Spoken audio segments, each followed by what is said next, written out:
You've reached the top, Lara. There's nowhere left to go but down.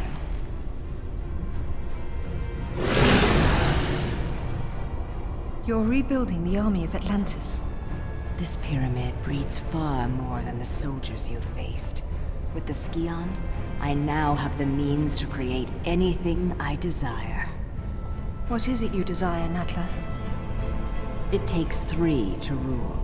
Tihocan and Qualopec were too weak to destroy what stands in the way of the 7th Age. But you have the strength to claim this seat beside me. Immortality has its price. But what are a few lives to sacrifice for your dreams? This is madness. This is what you've been searching for. The answers you've sought your entire life are within the Scion. Everything you've done has led you to this place. You're here because you belong here, Lara.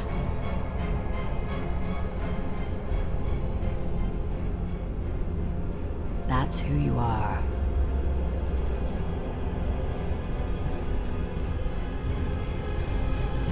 I'm sorry, Father.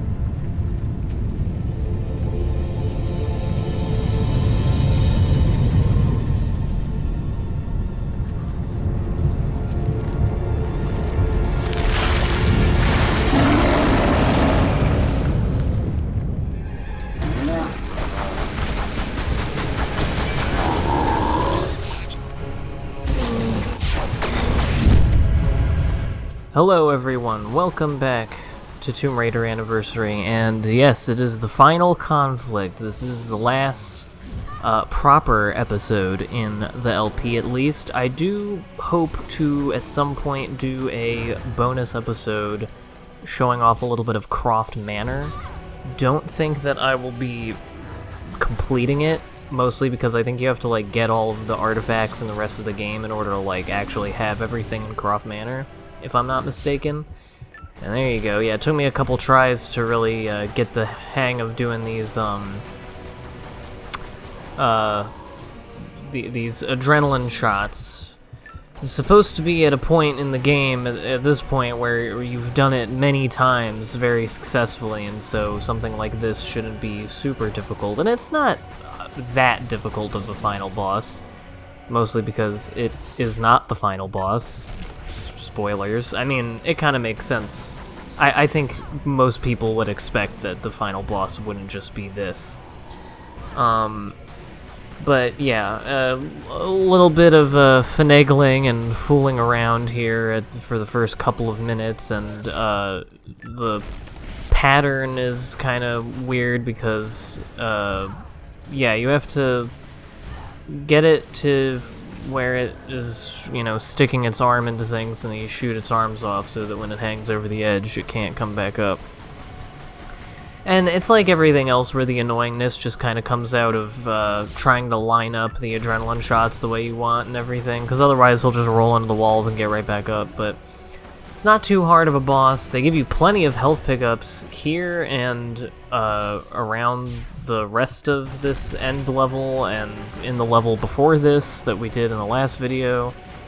So you really should be good, and I have like 20 full medipacks on standby. But yeah, I am really getting better at the timing of the buttons for the adrenaline shots. Although, as you'll see later in the actual final boss, there's a very particular kind of adrenaline shot jump that you need to do in order to beat that boss. And that's one that I did not have nearly as much practice on, and it involves hitting 3 keys at the same time. But with the adrenaline shots I found on the keyboard, you kind of have to like be holding the direction a little bit first before shift, but also at the same time. Like, it's basically at the same time. Like, you can't just like be holding whatever direction and then hold shift and it'll work. It's a very subtle like thing you have to do, but I think I managed to get the timing. Obviously, I don't get it perfectly, and sometimes the game fucks up for whatever reason, or I'm flailing about, or I, like, don't know when the adrenaline shot thing is gonna start. You just gotta be patient and, you know, have good reaction time. Like, there, yeah, that was me holding the direction button and holding shift when I jumped over it first. And then, of course, aiming your shot at the arm is always dumb, because it wants to shoot the head. Just the trope of this game of always wanting to shoot everything but the thing you need to be shooting at any given time. Really am not a huge fan of the aiming in this game. And I'm not exactly sure what this thing is supposed to be. I guess he's just another one of the demon minions of Natla that lives in this volcano pyramid thing. And what I thought this was going to be was like a race against the clock. I don't know why I didn't pick up that other mini-pack, but whatever, you don't really need it. I thought this was going to be a race against the clock escape thing, because there was that one level really early on, I think it was like Lost Valley or something, where you did the level and then you went backwards out of the level to escape. And I'm surprised that there aren't more levels where that's a thing. I feel like that would be a pretty, you know,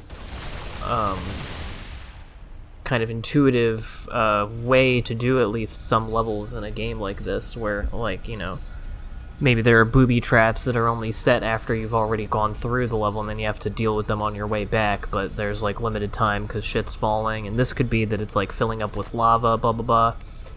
But it's not that, it's just kind of a normal level, obviously set on the backdrop of, like, there's lava and shit's falling apart, especially later.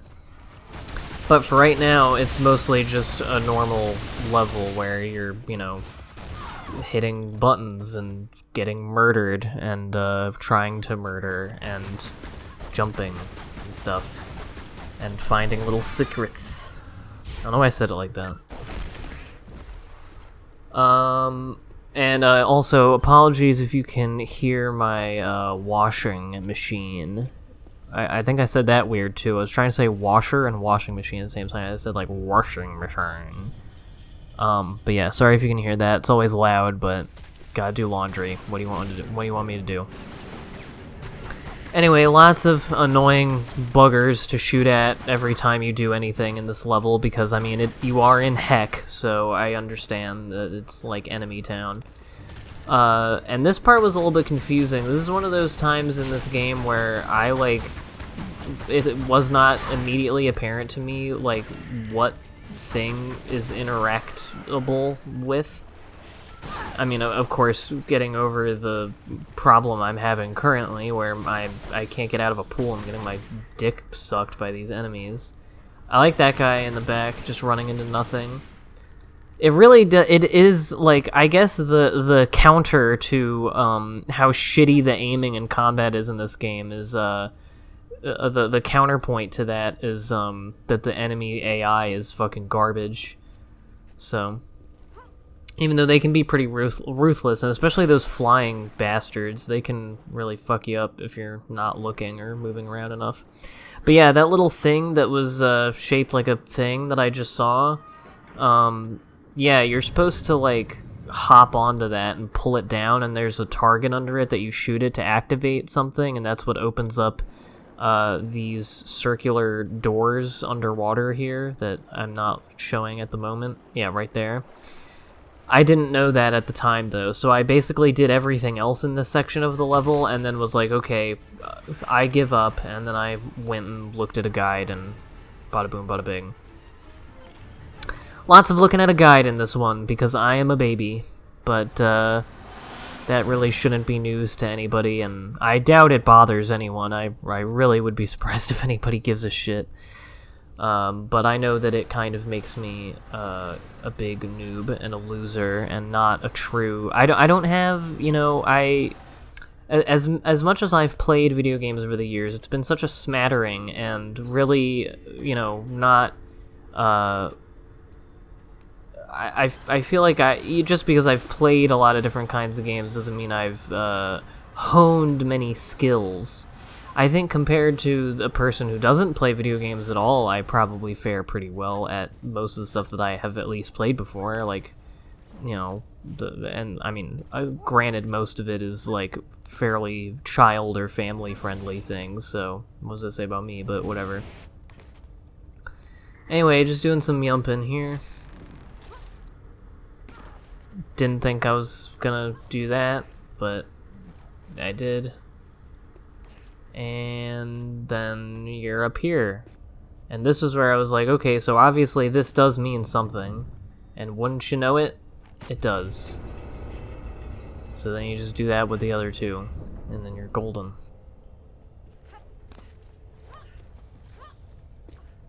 Have I said that I like the look of this area yet? I think I have. I generally like the look of the areas in this game in general, but this one has a little more personality and color to it. I've already called it Atlantean. Well, I mean, it is Atlantean, like, literally, within the fucking story of the game. But, I think I mentioned this before, but to me it looks like, the egg pyre, you know, the egg aliens from Jimmy Neutron, their, like, lair. Something about the characters and the lighting. I don't know. And also, just to clarify, because I was talking about it a couple videos ago with how when I was a kid and I would be in like religion class or in church or like just thinking about Christianity / religion or whatever, it had of it having a certain sensory aura, and I just wanted to describe a little bit more of like what I mean by that, to see if anyone else experiences it, where like certain things or certain subjects will bring up sensory feelings in my head that I just have weird associations with. It's usually like seeing color in my head, like I can't believe you can just fall through that fucking crack and die. Pretty funny. That's why I left it in. I would always think about purple when I would think about religion. I think a lot of my textbooks for my religion classes in Catholic school were purple, so maybe that's why. And then I'd also think of incense, which makes some sense because you have incense in church, but also ashes. And I don't know why. Maybe Ash Wednesday? I'm not exactly sure. And I also don't know what is stabbing me there, but whatever, I'm fine. But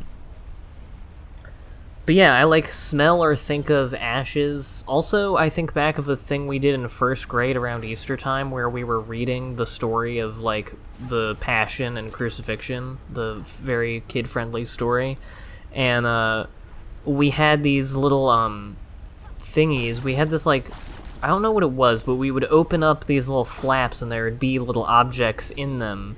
There were numbers next to passages in the story. It was like an abbreviated version of the story from like the Last Supper to his crucifixion and then resurrection. And there would be, the numbers were on the little flaps that corresponded to them, and you would lift the flaps and there would be stuff.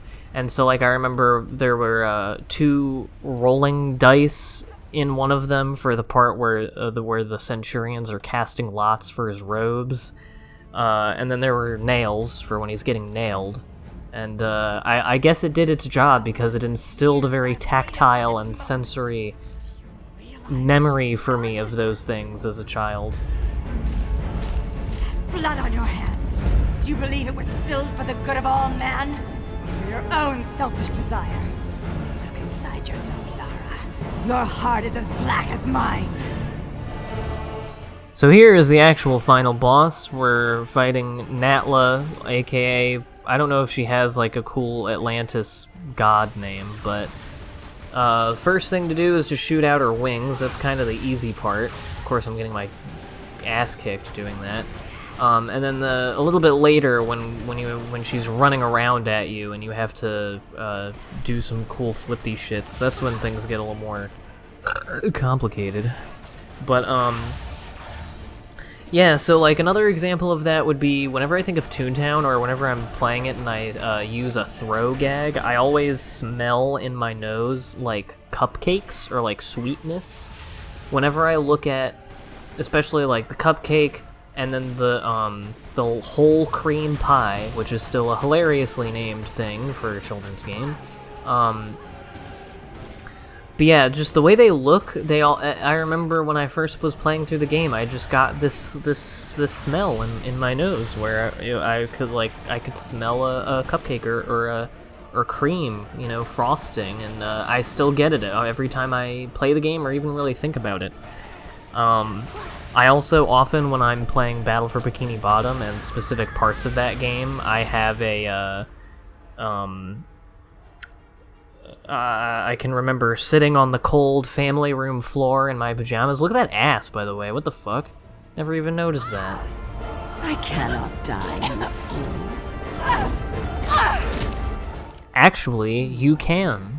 You have a glowing orb in your back that I can shoot, which I kind of figured, but I didn't really think of until I watched the guide that was like the main part of it. But yeah, in order to do this, first of all, you have to, get her red thing up or whatever, and not get hit in the face with a fireball every 2 seconds, which is harder than it looks. And you have to be pretty close to her for your bullets to even land, which was half the problem. But then when she runs towards you, you can't just go out of the way, because then she'll like swipe at you and then just go back to doing her thing. So you have to do this, where you jump over her and then it immediately goes to the back and you shoot her in the back a million times and then you just do that till she dies. And it's not too hard once you get into it, but you have to press shift, forward, and jump at the same time. And like I said, you have to be kind of hitting at least one of those keys a little bit before. So it can be a little tricky, and you'll see a few times here where I fuck up the timing and get my ass licked, but so it goes. But yeah, obviously, like, the idea of associating things on a sensory or memory level with other stuff is, like, not all that weird or special. But specifically the smell thing and just the specific things that I associate with things, like, I don't know, it's just strange to me, and I always think about it, and there's more to it that I can't put into words. There's, like, there are a lot of things, including with religion stuff, and with, like, ancient times stuff as well. Like, whenever I think about or read about, like, ancient Egypt or Mesopotamia or anything like that, or any kind of lost civilization type deal, which this game, obviously, will give me some thoughts of. There are things they're less specific than a smell or a memory. It's more kind of ethereal, but it's like things in my head, and it's hard to describe. But anyway, This island is just one remnant of Atlantis. it's time to put Miss Swirly Tits in her place. Lost everything!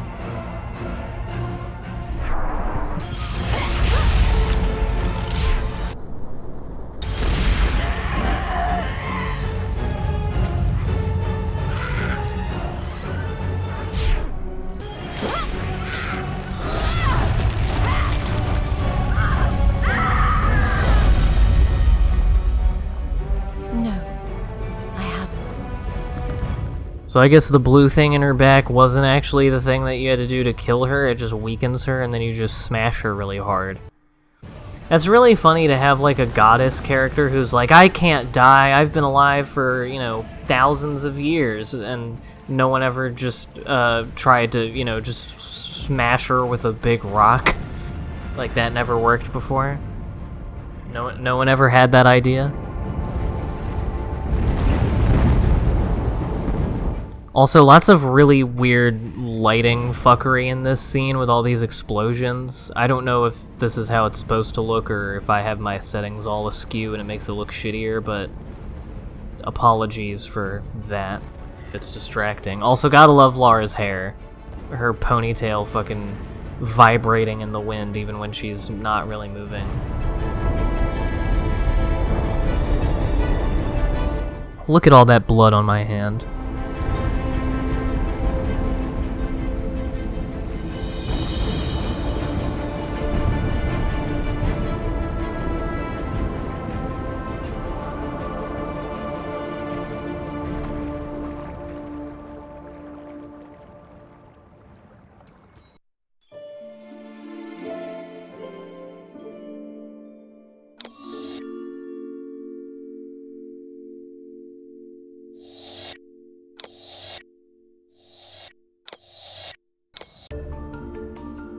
And there you have it, folks. That was Tomb Raider Anniversary. And now it's time to just sit back and relax and watch some credits. You Goo. That's a good one. So yeah, I know that I was spending a good chunk of this video talking about kind of random bullshit, but you know, it's final boss. There's not much to say other than, you know, you shoot them till they're dead, and I don't really have much of anything in the way of like thoughts about the story to really add here. I as far as I can tell, it's an extremely straightforward and stripped down story, which is not a problem for me at all. Also, I like Alex Whitebread Vaughn. It's pretty good. You know, I don't really understand the whole thing with Lara's character, in terms of, like, you know, the antagonist accusing her heart of being as black as hers, because, I mean, as far as I'm aware, her motivation for trying to find the Scions is, I think it was, like, unfinished business of her father or something like that, and she ultimately, you know, I guess gave them up to destroy the Atlantean queen woman. So I guess that's good, but I mean, she still murdered people, which is why she was looking at her extremely bloody hand, which they just did not put any blood on at all. So I don't know, I don't really have anything to say as far as that goes. But yeah, so ends another Let's Play. This one took a lot longer than I wanted it to, because at pretty much no point in this whole run did I have anything of like a consistent schedule, which, to be fair, I really don't even know if there has been a single Let's Play that I've done on this channel where I have been 100% on the Monday, Wednesday, Friday schedule and uploading stuff on Tuesday, Thursday at the same time. I'm pretty sure I am yet to even really do that. But hopefully this one was still interesting. I know that it wasn't everyone's favorite thing, at least as I was uploading it. Chicken Little seemed to be the more popular one, and licensed games in general seem to be the thing that a lot of people like to see at the moment. And with that in mind, if everything works out okay, I should be able to start the next Let's Play, which will most likely be of a licensed game, starting next week, hopefully on Monday, but I guess without saying what the game is, in order to... I was going to record it in a different way, but I don't know if I want to do it that way anymore, so I am probably going to try it on the PlayStation 2 ROM, which means I have to get the PS2 emulator working. And that is a little bit more complicated than getting other emulators running. Like getting Dolphin together really was not a big deal at all. But apparently, whatever it's called, I think PCSX2 or something, something it's PS2 but with other letters in there.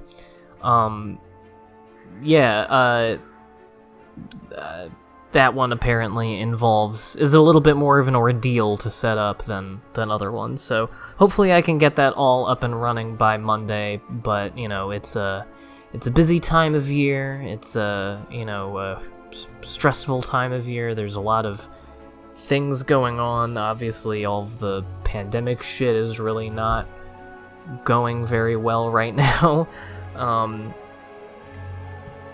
I hope all of you, by the way, when this is going up, it's right after Thanksgiving. I hope if you celebrate, then I hope you had a nice Thanksgiving. I hope you're having a nice holiday season and everything. I hope you're able to spend at least a little bit of it with some of your family. Yeah, I don't know. Hopefully, things will be better soon. And in the meantime, I've, been having fun doing games on here and watching stuff, doing streams. I'd like to start uploading more stream archives to YouTube, like from my Twitch streams, if people would be interested in that. And yeah, I hope to, in the last month of the year, have some stuff coming out for you on both this and my other channel. I obviously have been behind on movie reviews lately because there haven't been very many movies coming out, and I, usually when I'm watching a movie, it's an older one that I haven't seen before. So, also, I like those fans who got to be in the credits. That's pretty cool. I wonder what the story behind that was, if you had to, sign up for some sort of sweepstakes or something. Anyway, a little weird edit there. I was gonna show off some extra stuff at the end of this video, but the video is already 27 minutes long. I don't think you need any more shit. And if I do the bonus episode where I show off Croft Manor, which I do plan on doing in the coming weeks at some point, then I'll probably also show off the various rewards there, but they're really, honestly, not much of anything special, and I didn't unlock the vast majority of them to show off anyway. But that was Tomb Raider Anniversary. I hope you all enjoyed this LP, and I hope you'll join me for the one that I do next, again, hopefully starting next week, and stay tuned on both of my channels for some new stuff coming up before the end of the hell year of 2020. And I thank you for spending a lot of that hell year with me. So thank you all again, once again, for tuning in to watch Lara swat her ass. And I will see you all next time.